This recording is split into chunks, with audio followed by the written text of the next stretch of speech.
അധ്യക്ഷത വഹിച്ചു. Kerala Sangeetha Nataka Akademi Kuwait chapter chairman Vijay Karayil, programme convener Shameej Kumar, future eye general secretary Govind Shantha, PNJ Kumar, Rajeswari Subbaraman എന്നിവർ പ്രസംഗിച്ചു. കേരള സംഗീത നാടക അക്കാദമിയുടെ കലാശ്രീ ബഹുമതി നേടിയ ബാബു ചാക്കോള, മികച്ച നാടകകൃത്തായി തെരഞ്ഞെടുക്കപ്പെട്ട സുനിൽ കെ ചെറിയാൻ, മികച്ച നടി ട്രീസ വിൽസൺ എന്നിവരെ ചടങ്ങിൽ ആദരിച്ചു. ഗീത അനിൽനായരുടെ കവിതാ സമാഹാരം ഉൾപ്പെട്ട CD ഷമീജ് കുമാർ പ്രകാശനം ചെയ്തു. ഫ്യൂച്ചറയുടെ 4ാമത് നാടകമായ പുഴയിൽ ഇലയിൽ ഒരു അരങ്ങേറി. സുനിൽ കെ ചെറിയാന്റെ രചനയിൽ സജീവ് കെ പീറ്ററാണ് നാടകം സംവിധാനം ചെയ്തത്.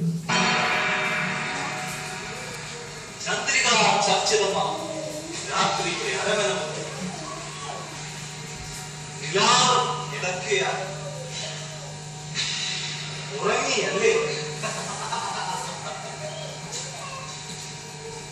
എങ്ങനെ മനസ്സിലായെന്നല്ലേ? ത്രികാലജ്ഞാന ബാങ്കിൽ ധരിച്ചാൽ